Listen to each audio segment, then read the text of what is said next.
Semoga teman-teman bisa melihat slide saya dengan baik. Oke.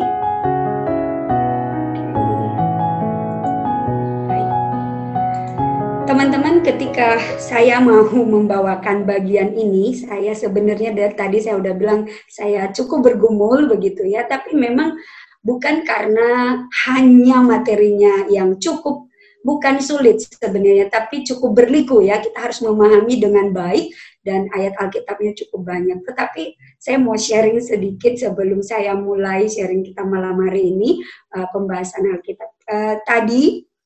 Karena saya guru, jadi biasanya banyak sekali hal-hal yang berhubungan dengan anak-anak dan saya mengajar SMP.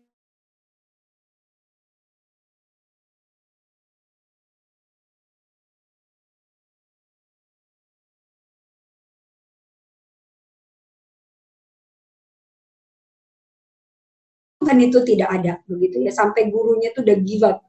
Dan itulah salah satu pergumulan kami sekarang. Teman-teman bisa dengar suara saya?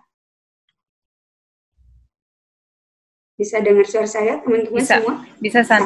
Jelas. Oke, good. Bisa jelas. Oke, ketika tadi saya berbicara dengan anak-anak ini, salah satu hal yang sangat mengganggu saya ketika mereka mengatakan tidak ada God. Bahkan mereka itu menulis kata God itu dengan G gede, huruf G gede, lalu tanda strip dan D belakang itu. Dan saya benar-benar merasa, aduh, kok anak-anak begini ya gitu ya. Tapi ketika tadi Tuhan, saya berpikir gimana caranya mau memberitahukan anak ini bahwa sebenarnya Tuhan itu ada. Lalu mereka belajar tentang sains. Nah, ketika mereka belajar tentang sains, mereka belajar tentang di dunia ini, di bumi ini, kita sebenarnya udara yang kita hirup itu angkanya, jadi mungkin teman-teman juga pasti pernah belajar, jadi jumlah oksigen yang kita hirup itu adalah 20,98%, itu jumlah oksigen. Lalu kalau seandainya lebih besar, misalkan itu 20,98 itu berarti kalau kita bulatkan itu 21%. Kalau misalkan naik satu saja 22, apa yang akan terjadi? Jadi tadi guru sainsnya menyatakan bahwa banyak yang akan terjadi, terutama kemungkinan besar gunung es di north, di utara itu akan mungkin saja akan menjadi meleleh semua dan kemungkinan dunia ini tidak ada akan lagi tanah gitu ya. Bagaimana kalau kurang dan sebagainya. Ketika mereka membahas itu, akhirnya ada satu kesimpulan yang kita sebutkan bahwa sebenarnya bahwa teori Big Bang itu tidak ada gitu. Berarti sebenarnya ada satu kuasa yang memegang dan itu Tuhan begitu ya. Saya senang sekali ketika itu reveal ya, maksudnya diungkapkan kepada anak ini bahwa sebenarnya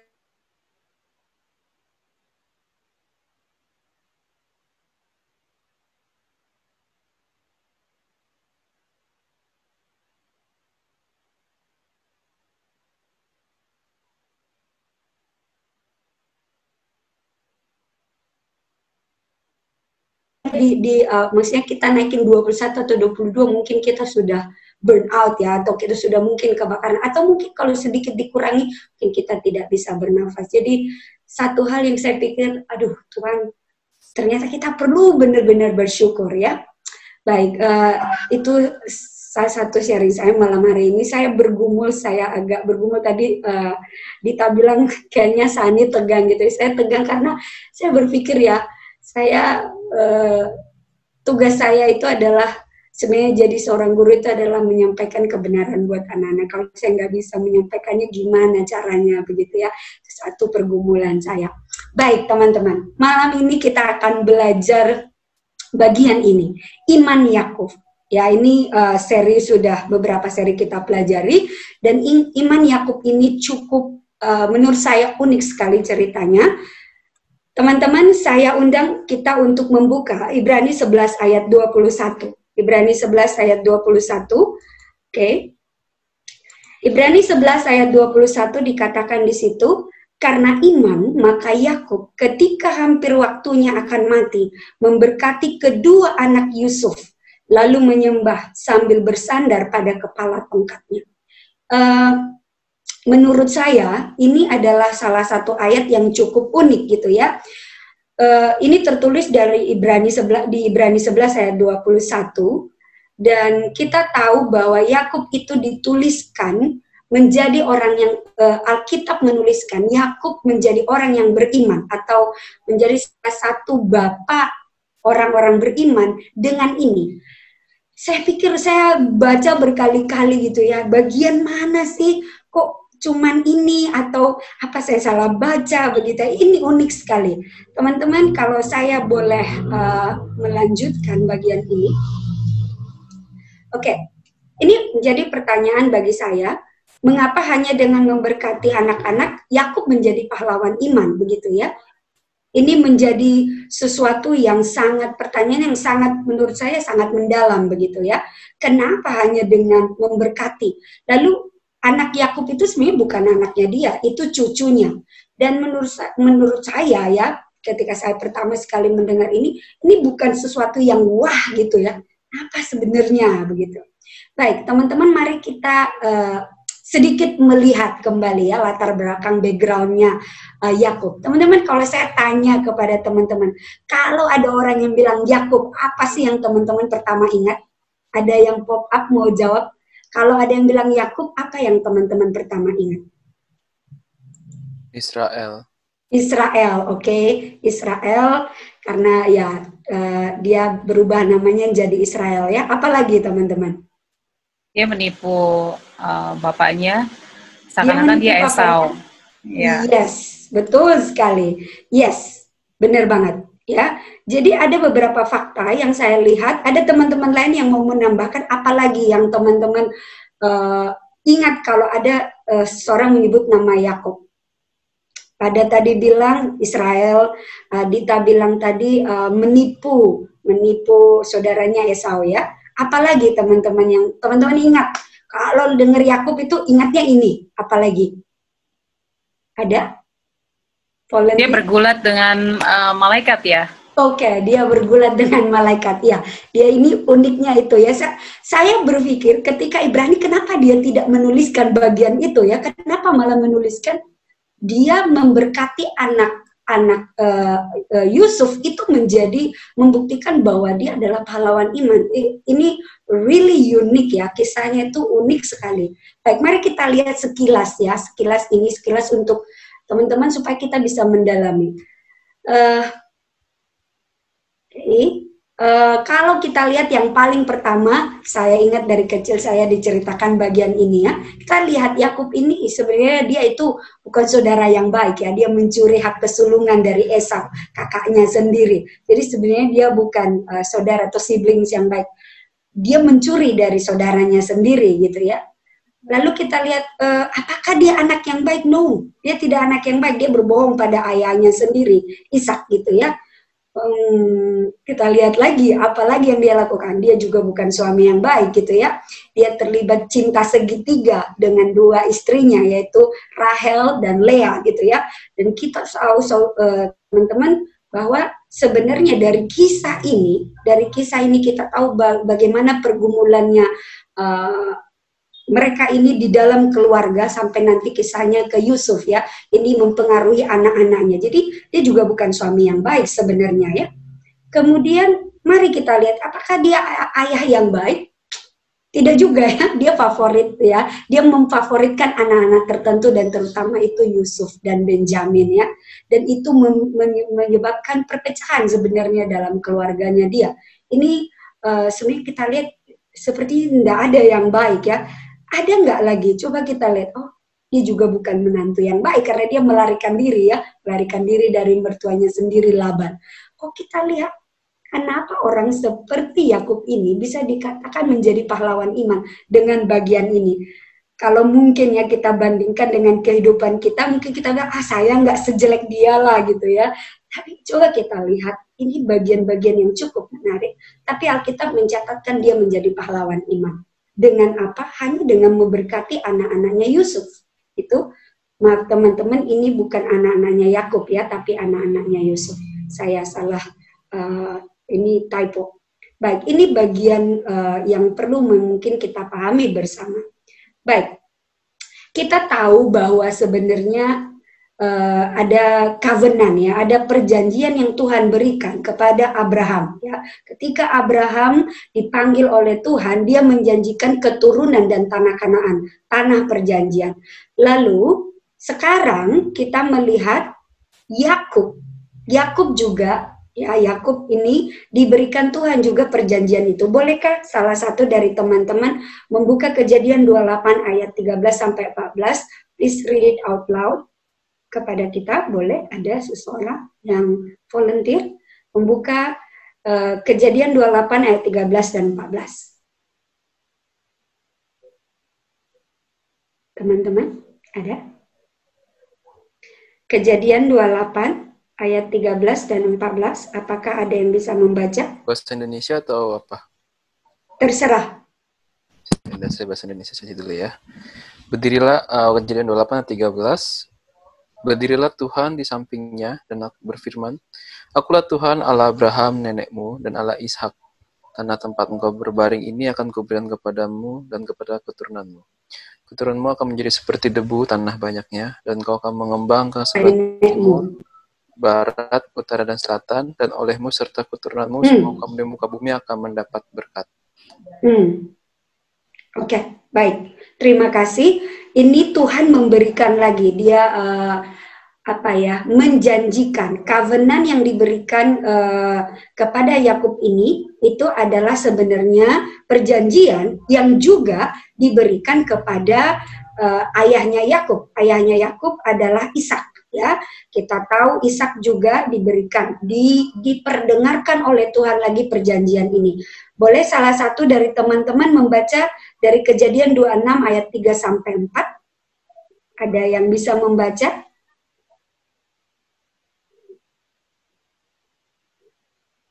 Teman-teman, bisa dengar suara saya?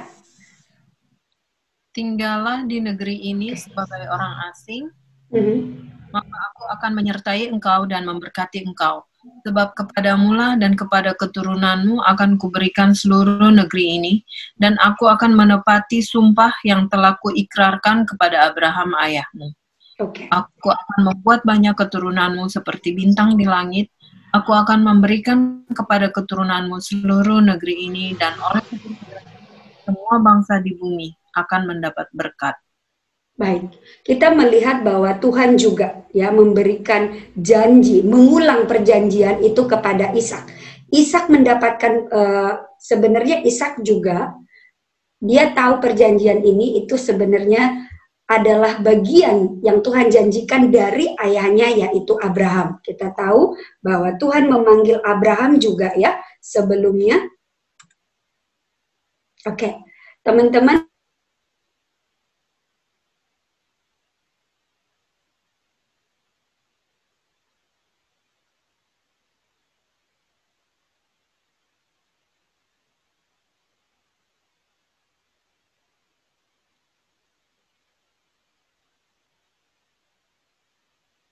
Membacakan teman-teman.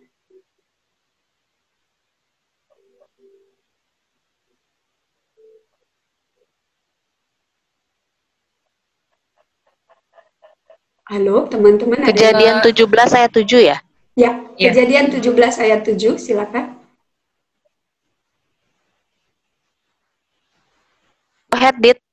Oh, enggak, make sure aja. Oke. Kejadian 17 ayat 7, aku akan mengadakan perjanjian antara aku dan kau serta keturunanmu turun-temurun menjadi perjanjian yang kekal, supaya aku menjadi Allahmu dan Allah keturunanmu. Baik, teman-teman, semoga berdoa, semoga internet connection-nya baik ya.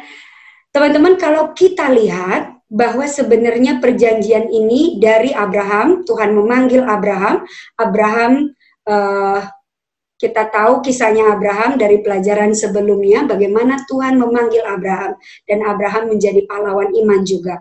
Kemudian Abraham memberikan perjanjian ini atau meneruskan perjanjian ini kepada anaknya Ishak, ya. Dan Ishak menurunkan atau memberikan perjanjian atau mengingatkan kembali perjanjian ini, atau meneruskan perjanjian lagi kepada Yakub. Dan sekarang Yakub akan meneruskan lagi kepada anaknya. Tapi pertanyaannya anaknya yang mana gitu ya? Karena dia punya banyak anak gitu ya. Teman-teman ada yang tahu berapa anaknya Yakub pada saat dia memberkati anaknya Yusuf, Manasye dan Efraim? Ada berapa anaknya? Ini harusnya tahu berapa anak teman-teman. Ada yang tahu? Tidak ada. Anaknya Yusuf? Yes, anaknya Yakub. Oh, 12. 12, betul. Yang tercatat sih. Yang tercatat, betul. 12 yang tercatat. Baik. Sebenarnya ketika kita belajar kisah Yakub, maka kita tidak bisa terlepas dari Kejadian 48. Teman-teman, boleh saya minta tolong kita membaca Kejadian 48, tapi kita akan baca pelan-pelan. Kejadian 48 ayat 1. Saya akan bacakan supaya kita cepat ya. Ayat yang pertama, sesudah itu ada orang yang mengatakan kepada Yusuf, ayahmu sakit. Lalu dibawanyalah kedua anaknya, Manasye dan Efraim. Jadi Manasye dan Efraim ini adalah anaknya Yusuf. Berarti kalau anaknya Yusuf berarti cucunya Yakub. Sampai di situ kita paham betul ya. Baik. Nah, ayat 2, ketika diberitahukan kepada Yakub, telah datang anakmu Yusuf kepadamu, maka Israel mengumpulkan segenap kekuatannya dan duduklah ia di tempat tidurnya. Ayat 3, berkatalah Yakub kepada Yusuf, Allah yang Maha Kuasa telah menampakkan diri kepadaku di Luz di tanah Kanaan dan memberkati aku. Jadi ini berarti otomatis dia mengingat kembali perjanjian Allah kepadanya ketika dulu dia melarikan diri dari Esau kakaknya ya. Teman-teman, ketika Yakub akan memberkati kedua anak Yusuf, yaitu Manasye dan Efraim, sebenarnya mereka ini ada di mana? Teman-teman ada yang tahu nggak? Ketika dia melakukan perjanjian ini, sebenarnya Yakub ini sedang di mana? Di tanah Kanaan atau di Mesir? Ada yang tahu dia sedang di mana? Mesir. Di Mesir, betul. Betul sekali. Dia sedang berada di tanah Mesir. Oke, dia sedang berada bukan di tanah Kanaan. Padahal Tuhan menjanjikan the promised land itu di Kanaan. Tapi sekarang dia tidak di tanah Kanaan. Tapi dia mau mengulang perjanjian itu bahwa Allah akan memberikan tanah Kanaan. Lalu janji Allah yang kedua adalah keturunanmu. Ya, keturunan kamu akan beranak cucu. Keturunanmu akan banyak. Kita lihat, kalau kita lihat teman-teman, ketika Yakub ada di Mesir, ada berapa jumlah keturunan yang dia punya? Ada yang tahu berapa keturunan Yakub ketika dia ada di Mesir? Berapa orang? Ada yang tahu? Ini udah kayak kuis ya. Ada sekitar 75 orang ya keturunan Yakub pada saat ini. Jadi sebenarnya 75 orang pada saat itu bukan jumlah yang cukup besar. Kalau kita lihat sebenarnya ini jauh banget dari apa yang Tuhan janjikan. Tetapi mari kita lihat teman-teman ayat keempat. Teman-teman ikuti ya. Kejadian 48 ayat 4. Serta berfirmanlah tadi ayat 3, berkatalah Yakub kepada Yusuf, Allah yang Maha Kuasa telah menampakkan diri kepadaku di Luz di tanah Kanaan dan memberkati aku. Serta berfirman kepadaku, akulah yang membuat engkau beranak cucu dan aku akan membuat engkau bertambah banyak dan menjadi sekumpulan bangsa. Aku akan memberikan negeri ini kepada keturunanmu untuk menjadi miliknya sampai selama-lamanya. Teman-teman, ini janjinya dengan kejadian pada saat itu sebenarnya sangat jauh ya. Artinya kita melihat sebenarnya belum ada yang terpenuhi pada saat itu. Tetapi apa yang terjadi ya? Lalu, teman-teman, kalau kita lihat, bolehkah saya minta tolong ada satu orang membuka Kejadian 28 ayat 19? Kejadian 28 ayat 19. Boleh teman-teman satu orang membuka dan membacakan Kejadian 28 ayat 19. Ia menamai tempat itu Betel, dahulu nama kota itu Luz. Oke, baik. Luz itu adalah tempat di mana Yakub dia lari ya, dia lari dari kakaknya Esau dan dia kecapeannya, lalu dia tertidur, lalu dia melihat ada tangga ke surga ya, kita tahu ceritanya. Lalu Tuhan memberikan perjanjian itu dan dia mendirikan tanda ya, memberikan tanda kepada memberikan tanda di tanah itu dan menamakan tempat itu Betel. Kita tahu bagian ini dan Tuhan menjanjikan sesuatu. Apa itu sesuatu? Janji yang diberikan kepada Ishak ya. Itu kita tahu bagian ini. Jadi sebenarnya Allah itu selalu menempati janjinya ya. Baik, sekarang kita balik ke ayat selanjutnya. Teman-teman, bolehkah ada yang membacakan Kejadian 48 ayat 5 dan 6? Boleh satu orang. Kejadian 48 ayat 5 dan 6. Ada boleh satu orang membacakan? Kejadian 48 ayat 5 dan 6 ya. Iya. Ayat 5, maka sekarang kedua anakmu yang lahir bagimu di tanah Mesir, sebelum aku datang kepadamu ke Mesir, akulah yang empunya mereka. Akulah yang akan empunya Efraim dan Manasye sama seperti Ruben dan Simeon. Ayat 6, dan keturunanmu yang kau peroleh sesudah mereka, engkaulah yang empunya. Tetapi dalam pembagian warisan nama mereka akan disebutkan berdasarkan nama kedua saudaranya itu.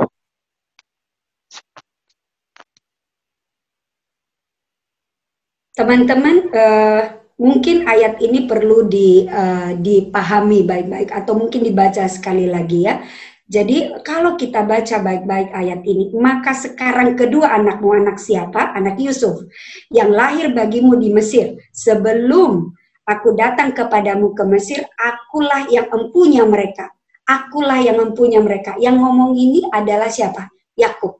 Dia berbicara kepada anaknya Yusuf tentang cucunya, yaitu Efraim dan Manasye. Dia bilang, kedua anakmu itu akan menjadi kepunyaan saya. Jadi dia menganggap kedua anak itu bukan hanya cucunya, tapi mengadopsi mereka, membuat mereka menjadi seperti anaknya, masuk dalam keturunan yang ke-12. Jadi dianggap sebagai anak gitu ya, kalau kita baca ayat 5 dan 6.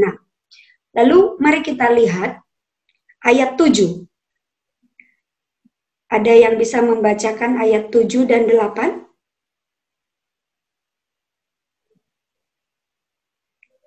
Ayat 7 dan 8, ada yang bisa bacakan? Kejadian 48 ayat 7 dan 8. Ayat 7. Kejadian 4.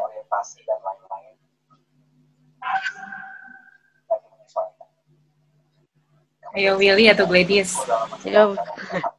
Ya, mau ladies first apa gentleman first? Enggak, yang ini aja, kau Willy aja. Ayat 7, kalau aku, pada waktu perjalananku dari Padan, aku kematian Rahel di tanah Kanan di jalan. Tetapi kami tidak berapa jauh lagi dari Efrata. Dan aku menguburkannya di sana, di sisi jalan ke Efrata. Di sana. Ketika Israel melihat anak-anak Yusuf itu, bertanyalah, iya, siapakah ini? Baik. Teman-teman, kita melihat di sini. Saya lanjutkan di ayat 9. Teman-teman bisa dengar suara saya? Bisa San. Aduh maaf ya teman-teman, saya checking beberapa kali, saya takut saya terputus koneksinya. Baik, ayat 9. Jawab Yusuf kepada ayahnya, inilah anak-anakku yang telah diberikan Allah kepadaku di sini. Maka kata Yakub, dekatkanlah mereka kepadaku, supaya ku berkati mereka. Adapun mata Israel telah kabur karena tuanya, jadi ia tidak dapat lagi melihat. Kemudian Yusuf mendekatkan mereka kepada ayahnya dan mereka dicium serta didekap oleh ayahnya, oleh Yakub maksudnya ya. Lalu berkatalah Israel kepada Yusuf, tidak kusangka-sangka bahwa aku akan melihat mukamu lagi, tapi sekarang Allah bahkan memberi aku melihat keturunanmu. Ayat 12, lalu Yusuf menarik mereka dari antara lutut ayahnya dan ia sujud dengan mukanya sampai ke tanah. Ayat 13, setelah Yusuf memegang mereka, keduanya dengan tangan kanan dipegang Efraim, yaitu di sebelah kiri Israel, dengan tangan kiri Manasye, yaitu di sebelah kanan Israel. Jadi teman-teman, kalau teman-teman baca ini, jadi umpamakan saya adalah Yusuf ya. Jadi saya mau tanya dulu, oh sudah kelihatan lagi ya. Jadi oke. Efraim itu bungsu ya, Efraim itu bungsu dan Manasye itu adalah anak yang sulung gitu ya. Jadi Manasye itu sebenarnya dia buatnya di sebelah kanan gitu ya, karena dia anak yang paling sulung dan dia akan mewarisi hak kesulungan, dan Efraim itu di tangan kirinya gitu ya. Lalu dia mendekatkan kepada ayahnya begitu ya. Kalau kita lihat lalu apa yang terjadi? Yakub memberkati, tapi kalau teman-teman lihat di gambarnya ini, dia menyilangkan tangannya ya, dia menyilangkan tangannya, artinya dia memberikan berkat hak kesulungan itu bukan kepada Manasye anak kesulung, tetapi kepada Efraim yaitu anak bungsunya, gitu ya. Lalu Yusuf berpikir, ayah enggak, ini salah, mungkin ayah sudah terlalu tua gitu ya. Kalau teman-teman baca lagi cerita, pasti ayah salah ini. Coba dilihat lagi, ini salah kayaknya gitu ya. Tapi mari kita lihat apa jawabannya Yakub. Teman-teman boleh lihat apa sih Yakub menjawab apa. Kemudian mari kita lihat ayat 17. Teman-teman ada yang bisa membaca Kejadian 48 ayat 17? Satu orang bisa membacakan?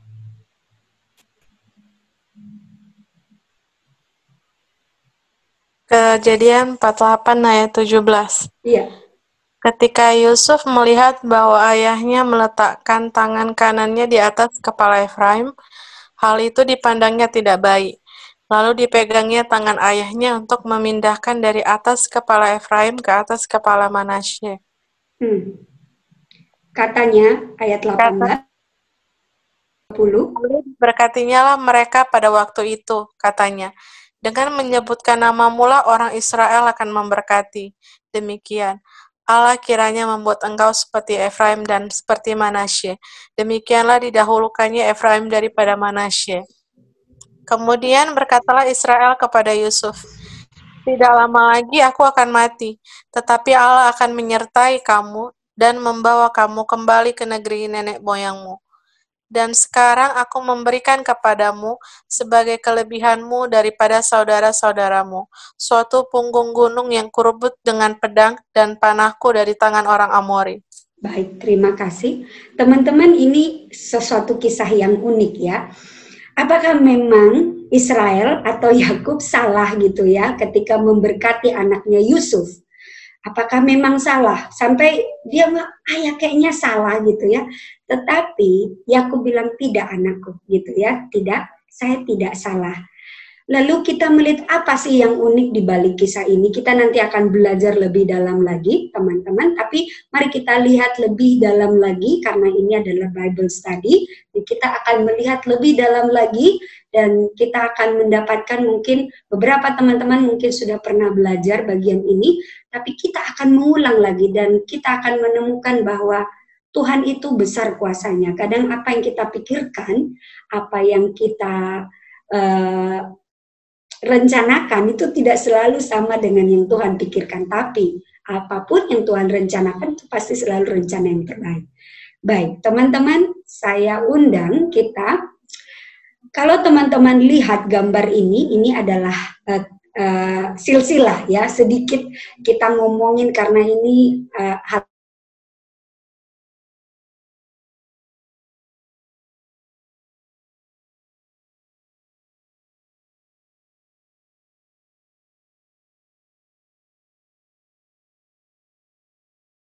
punya anak yang lain ya, yang itu bagian yang kita sudah diskusikan sebelumnya.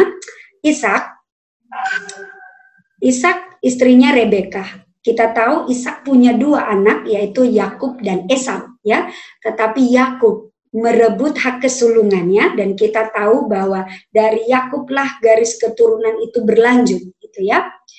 Kalau kita lihat teman-teman, Yakub ini sebenarnya dia punya istri itu ada 4 gitu ya.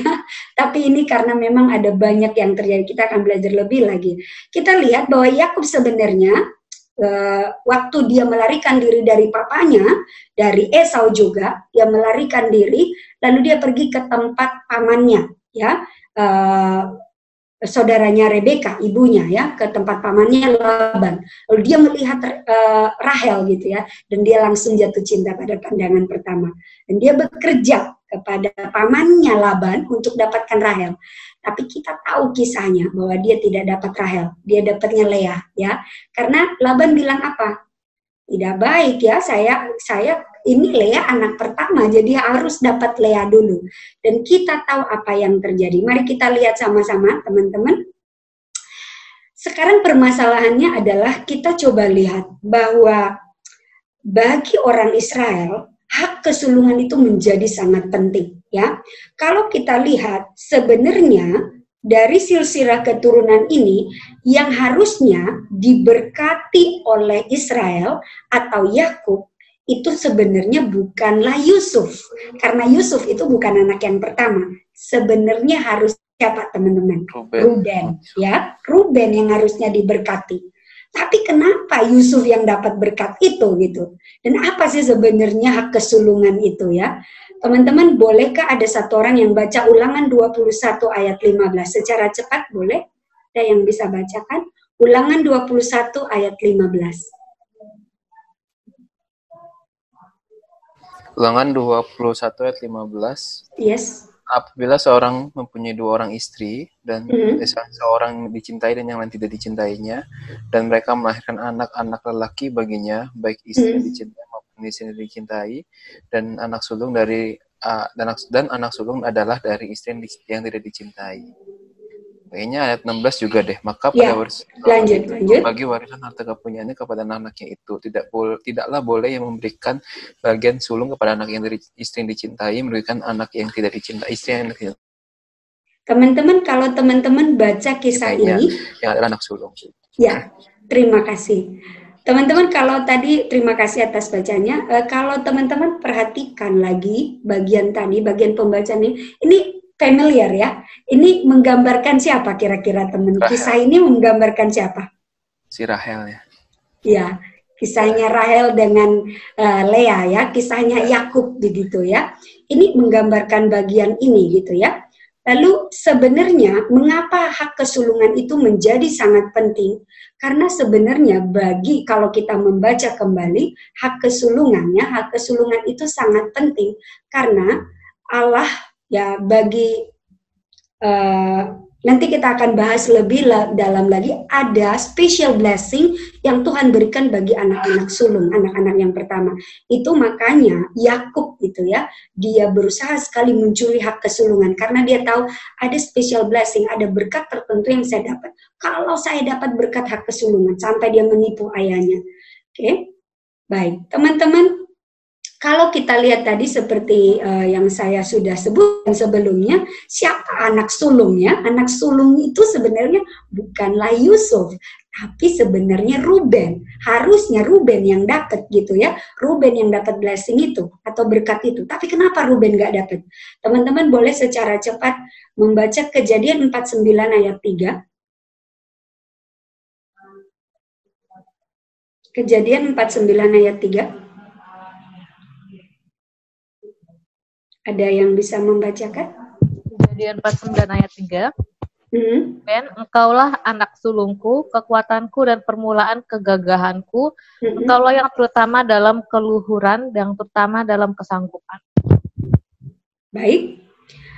Jadi sebenarnya dalam Kejadian 49 ayat 3, Yakub ya, dia mengetahui, dia memuji Ruben bahwa itu adalah, jadi kita tahu bahwa sebenarnya anak pertama itu adalah memberi satu tanda kekuasaan ya, satu tanda kekuasaan yang diberikan ya, permulaan kekuatanku. Jadi ada satu spiritual blessing yang diberikan kepada anak-anak yang pertama. Tetapi Ruben tidak mewarisi hak kesulungan itu. Kita lihat lagi dari Kejadian 35. Teman-teman ada yang bisa buka Kejadian 35 ayat 22 dan Kejadian 49 ayat 4. Boleh satu orang atau dua orang membacakan secara cepat?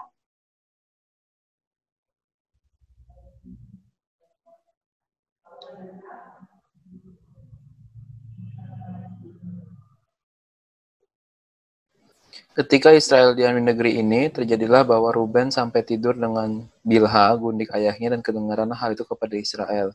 Adapun anak-anak lelaki Yakub 12 orang jumlahnya.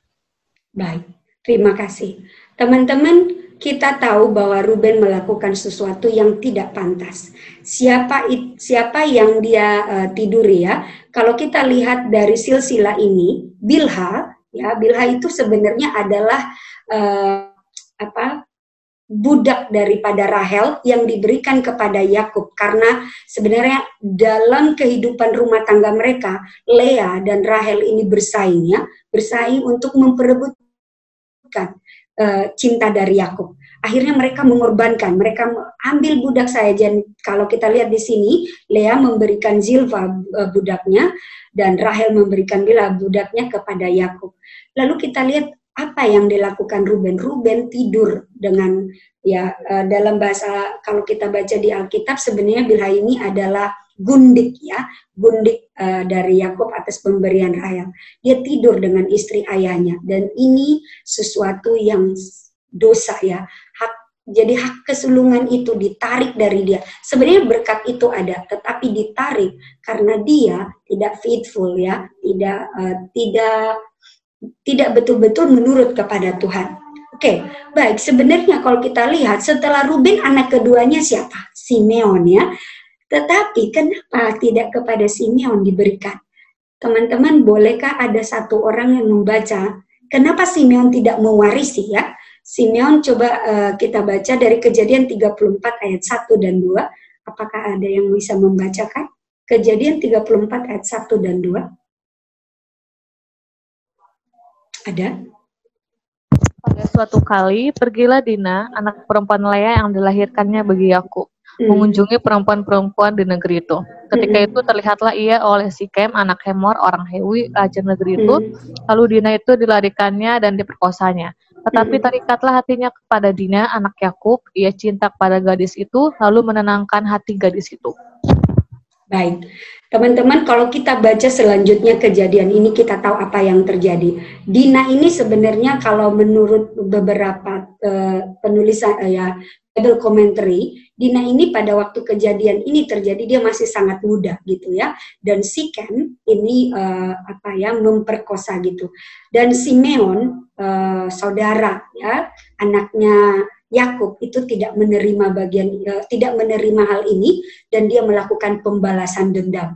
Kita tahu teman-teman, kalau ada waktu coba dibaca kembali, dan dosa yang sangat besar dilakukan oleh Simeon adalah dia melakukan pembunuhan massal ya, bahkan sampai keturunan-keturunan di satu desa itu dibunuh sama dia. Nah, kalau kita lihat bagian ini teman-teman, Simeon juga tidak fulfill, atau dia tidak memenuhi, atau artinya ada dosa yang dia lakukan sehingga Tuhan tidak memilih dan akhirnya diberikan kepada Yusuf ya. Kemudian kalau kita lihat Ruben, Simeon, Levi, dan dalam kejadian pembunuhan massal itu Simeon dan Lewi itu sebenarnya mereka bersama ya. Kita baca, coba teman-teman ingat kalau ada waktu coba dibaca kembali.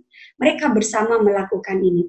Tapi kita tahu bahwa Tuhan pun mengasihi Lewi dan memberikan satu anugerah. Dia memberikan Lewi satu anugerah, yaitu dia menjadi imam ya. Dia Tuhan mengaruniakan berkat dan dia menjadi imam gitu ya. Lalu kita lihat kembali apa sih yang terjadi gitu ya. Mengapa Yosef berhak atas hak kesulungan itu, padahal sebenarnya kalau kita urutkan dia itu anak yang ke-11 gitu ya. Mengapa Yosef berhak atas hak kesulungan? Teman-teman ada yang bisa buka Kejadian 48 ayat 5? Ada yang bisa membuka lagi? Ini sebenarnya tadi kita udah baca, tapi saya ingin ulang lagi. Kejadian 48 ayat 5. Boleh dibacakan? Maka sekarang kedua anakmu yang lahir bagimu di tanah Mesir, sebelum aku datang kepadamu ke Mesir, akulah yang empunya mereka. Akulah yang akan empunya Efraim dan Manasye, sama seperti Ruben dan Simeon. Oke. Mengapa? Jadi sebenarnya kalau kita melihat ada 2 berkat yang double yang Yakub berikan kepada Yusuf. Yang pertama adalah hak kesulungan, dan yang kedua adalah dia menarik kedua anaknya yang sebenarnya cucunya itu menjadi anaknya Yakub gitu ya, menjadi di dalam garis keturunannya. Kenapa ini menjadi sangat penting, teman-teman? Teman-teman mungkin pernah atau mungkin pernah mendengar adopsi ya. Berarti kalau kita mengadopsi itu berarti kita memberikan privilege, kita memberikan keistimewaan kepada yang kita adopsi. Kalau teman-teman pernah mengikuti satu peristiwa tentang pengadopsian anak, itu benar-benar kalau kita mengadopsi dan itu di bawah hukum gitu ya, itu berarti kita memperlakukan anak itu sama dengan anak kandung kita. Apa yang dimiliki anak kandung kita, anak adopsi kita juga harus punya, sama di mata hukum begitu ya. Tapi kalau kita lihat Tuhan memberikan Yusuf, maaf teman-teman, ini saya ulang sekali lagi, Yakub memberikan 2 berkat sekaligus kepada Yusuf anaknya, yaitu hak kesulungan atas ke-12 anaknya, dan dia mengadopsi 2 anaknya yang sebenarnya cucunya tadi. Ini 2 blessing yang diberikan bersamaan. Tapi mengapa diberikan itu? Apakah karena kakak-kakaknya tidak qualified untuk memegang hak kesulungan itu, atau apakah itu rencana Tuhan? Bukan mungkin ya. Apakah itu rencana Tuhan sebenarnya? Mari kita lihat lebih lanjut lagi, teman-teman. Teman-teman, bolehkah membacakan 1 Tawarik 5 ayat 1 sampai 2? Ada yang boleh bacakan? 1 Tawarik 5 ayat 1 sampai 2. Bolehkah satu orang membacakan? 1 Tawarik 5 ayat 1 sampai 2. Anak-anak Ruben, anak sulung Israel, dialah anak sulung, tetapi karena ia telah melanggar kesucian pertiduran ayahnya, maka hak kesulungannya diberikan kepada keturunan dari Yusuf, anak Israel juga, sekalipun tidak tercatat dalam silsilah sebagai anak sulung. Memang Yehuda lah yang melebihi saudara-saudaranya, bahkan salah seorang dari antaranya menjadi raja, tetapi hak sulung itu ada pada Yusuf. Baik, sebenarnya Tuhan sudah menggariskan ya, memberikan berkat itu. Jadi Yusuf pada saat ini Yusuf menerima hak kesulungan itu karena Tuhan sudah merencanakan itu atau sudah memberikan blessing itu. Kita baca dari 1 Tawarik 5 ayat 1 sampai 2. Tetapi kita tahu ada ayat selanjutnya tadi, di ayat 2 dikatakan sebenarnya Tuhan tidak melupakan Lea. Ya, tidak melupakan Lea. Kita tahu bahwa sebenarnya Yesus lahir ya, anak perjanjian itu lahir bukan dari keturunannya Rahel ya, tapi dari keturunannya Lea, yaitu melalui Yuda ya. Kalau kita lihat bagian ini kayak berliku-liku ya.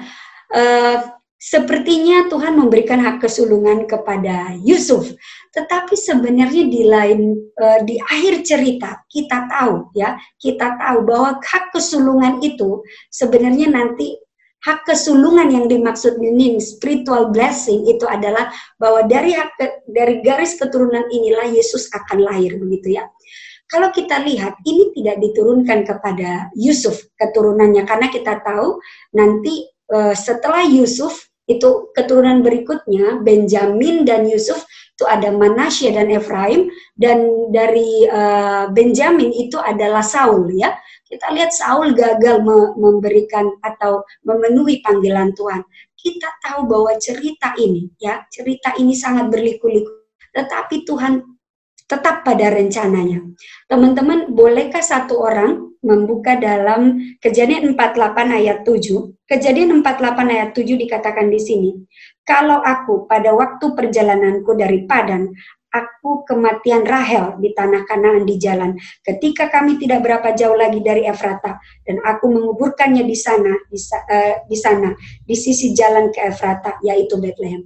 Ketika Yakub memberkati Yusuf, sebenarnya kedagingannya dia melihat Yusuf itu, ketika dia melihat anaknya ini, dia memberkati anaknya ini karena dia melihat ibunya. Ya, dia melihat ibunya karena ini adalah Rahel adalah istri yang dia cintai. Kalau kita lihat bagian ini ya. Jadi seperti ketika dia memberikan berkat ini, kayak seperti dia punya behind agenda ya, dia kayak punya maksud tersembunyi gitu ya. Lalu Tuhan juga melihat bagian itu ya, kita lihat nanti kejadiannya. Teman-teman, saya akan sedikit lebih cepat, waktu kita sudah agak habis. Baik, teman-teman saya akan langsung cepat saja. Oke, kita melihat dari bagian itu sebenarnya masih banyak lagi yang perlu kita harus pelajari. Jadi teman-teman nanti take your time ya untuk belajar kembali. Ini ada beberapa kesimpulan yang saya akan berikan. Jadi Yakub menyadari ya, dalam masa tuanya dia melihat Allah itu punya rencana itu sepertinya nggak sesuai dengan rencananya. Apa yang dia rencanakan itu nggak selalu sama dengan yang Tuhan berikan. Dia melihat, dia sadar ya bagian ini, dia menyadari bagian ini sebenarnya. Kalau teman-teman lihat Kejadian 48 ayat 13 dan 18, mengapa Yakub bisa mengambil keputusan itu? Keputusan yang mana? Teman-teman, kalau kita lihat tadi di dalam Kejadian 48 ayat 13 sampai 18 ya, ini di mana Yakub memberkati, kalau saya balik sedikit teman-teman ya, memberkati, kalau kita lihat di sini ya. Oke. Dia sebenarnya harusnya kalau menurut Yusuf nih, yang harusnya diberkati itu adalah Manasye, karena Manasye adalah anak sulung bukan Efraim. Tapi sebenarnya dia menyilangkan tangannya ya, karena dia dia mengikuti apa yang Tuhan perintahkan kepadanya ya. Oke. Kalau kita melihat bagian-bagian ini teman-teman, kita lihat ya dalam kitab Kejadian banyak sekali kisah-kisah unik di mana anak bungsu itu dipilih ya. Sebenarnya hak kesulungan itu harusnya kepada anak pertama, tetapi rencana Allah itu berbeda ya. Malah hak kesulungan itu tidak pergi ke anak pertama, tetapi anak yang bungsu. Mari kita lihat contoh-contohnya sedikit ya. Ada Kain, Habel, dan Set. Kita lihat Kain dan Habel. Kain adalah kakaknya dan Habel. Kain membunuh Habel, lalu Habel mati. Lalu kita lihat Set lahir, dan dari Setlah keturunan itu diteruskan. Kita lihat Sem, Ham, dan Yafet. Sebenarnya Yafet harusnya Ham dan Yafet ini sebenarnya adalah anak-anak sulung, tapi Sem adalah anak bungsu yang akhirnya mewarisi hak kesulungannya ya. Ishak dan Ismail itu jauh sebenarnya lahir lebih tua daripada Ishak ya, tapi Ishak yang dipilih gitu ya. Yakub dan Esau ini kejadiannya kita lihat sebenarnya Esau yang harusnya mewakili mendapatkan spiritual blessing itu, tapi akhirnya Yakub yang dapat gitu ya. Kita lihat Tuhan itu sepertinya berliku-liku rencananya, tapi sebenarnya dia tetap pada rencananya. Efraim dan Manasye, kita lihat Efraim dan Manasye ini sebenarnya Manasye adalah anak sulung ya, tapi Efraim yang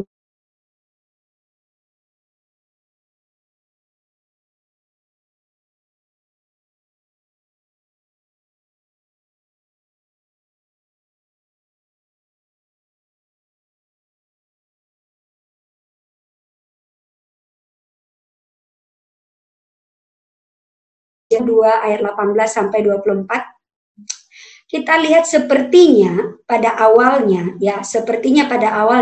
Efraim itu diberkati lebih daripada Manasye ya, sepertinya ya. Kalau kita lihat buka bagian ini, kita tahu bahwa pasukan yang dimiliki pada saat itu dinamakan atas nama. Teman-teman, kita melihat bahwa sepertinya ketika diberkati, Efraim itu sepertinya diberkati lebih daripada Manasye. Tapi apakah sebenarnya demikian?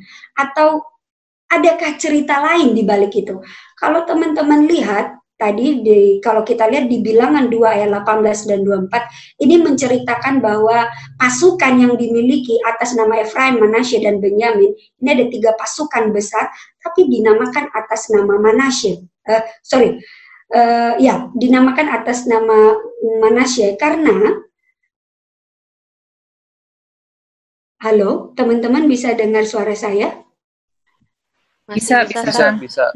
Aduh, kayaknya saya unstable ya. Oke.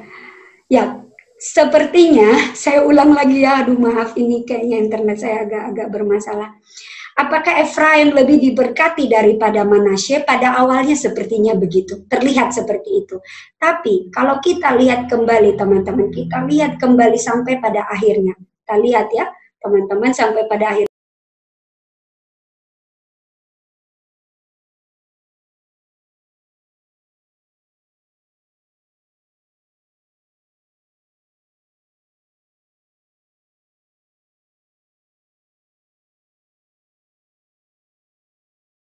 Yehuda di situ, ada Ruben, ada Gad, ada Asher, ada Naftali, ada Manasye, ada Simeon, ada Lewi, ada Isakar, ada Zebulon, dan ada Yusuf dan Benjamin. Teman-teman, siapa yang hilang? Ada nggak yang hilang? Ada yang hilang nggak teman-teman? Dari yang seharusnya ada di list ini. Ada yang hilang nggak? Lewi. Hah? Lewi ada ya. Ada yang hilang nggak? Siapa yang tidak ada di situ? Efraim nggak ada di situ ya. Sebenarnya tadi yang diberkati, yang anak sulung kan Manasye ya. Anak sulung Manasye dan Efraim itu anak bungsu. Ini diberkati lebih ya diberkati oleh Yakub ya, diberkati oleh Yakub. Tapi sebenarnya dia kalau kita lihat sampai pada akhir dia tidak tercatat dalam tanah perjanjian yang diberikan oleh Tuhan. Ya kalau kita lihat dia terhilang. Kenapa dia terhilang teman-teman? Ada yang bisa membuka dari Hosea 4 ayat 17. Kenapa Efraim hilang dari garis keturunan itu? Kenapa teman-teman? Ada yang boleh secara cepat membacakan? Efraim bersekutu dengan berhala-hala, biarkanlah dia. Iya. Jadi Efraim itu bersekutu dengan berhala ya teman-teman. Kalau kita lihat ini, saya mungkin tidak akan membahas sampai bagian ini, tetapi kita tahu teman-teman bahwa yang paling besar dari rencana Tuhan, walaupun rencana Tuhan itu seakan-akan berliku-liku ya, seakan-akan berliku-liku.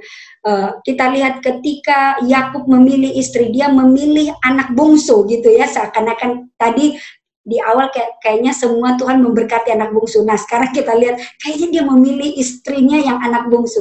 Tetapi Laban memberikan dia anak sulung. Dan apakah sebenarnya keturunan itu, lahirnya Tuhan Yesus, anak perjanjian itu berasal dari Lea, istri yang dia cintai? Jawabannya tidak. Dari Rahel maksud saya.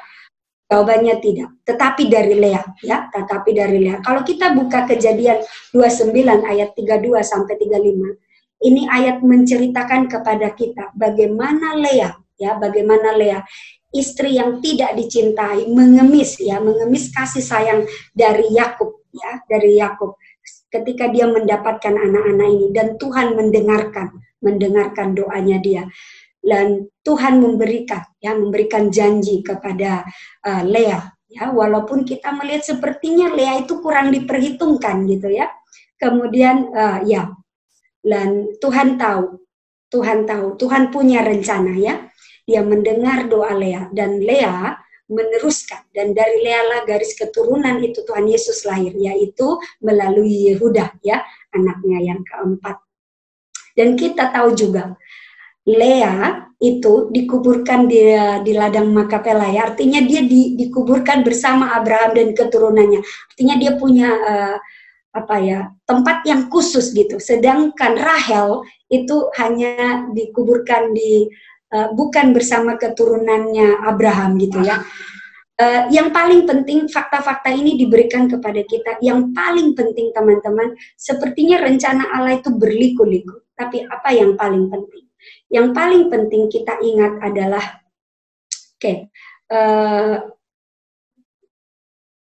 Yang paling penting kita harus ingat bagian ini ya. Ini tadi ketika kita lihat ini Efraim ya, yang awalnya dia mendapatkan berkat dari Tuhan, tetapi ketika dia tidak menyerahkan, tidak faithfully ya, tidak intimacy dengan Tuhan, tidak membangun hubungan dengan Tuhan, maka berkat itu ditarik dan diberikan kepada yang lain gitu ya.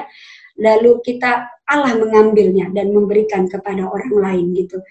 Ini sebenarnya templakan yang cukup berat. Bagi saya secara pribadi atau mungkin bagi teman-teman. Kalau kita melihat Tuhan memberikan kita special blessing. Apa blessing kita? Teman-teman, kita bisa mendengarkan firman Tuhan pada malam hari ini. Ini berkat yang sungguh luar biasa. Tetapi apakah berkat ini diberikan seterusnya? Jawabannya iya. Kalau kita benar-benar membangun hubungan dan intimasi dengan Tuhan. Tapi berkat itu akan hilang seperti Efraim ini ya. Efraim ini pada awalnya sepertinya dia cemerlang. Tapi Tuhan menarik ketika dia tidak faithfully kepada Tuhan. Ya, Allah mengambil berkat itu. Baik, ini penutup dari saya teman-teman. Saya mau menutup dengan bagian ini. Ya, Tuhan katakan ada banyak rencana yang manusia pikirkan. Tetapi rencana dan jalan Tuhan itu berbeda dengan rencana dan jalan manusia.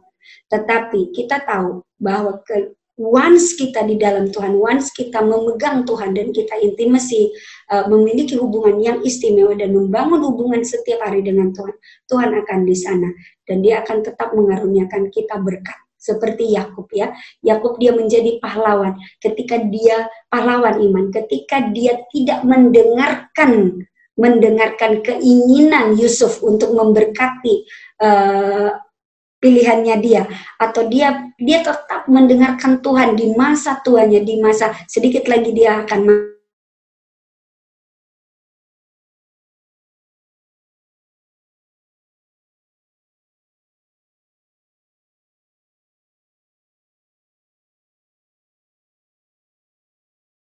bawakannya sedikit cepat, mungkin teman-teman tertati-tati gitu ya.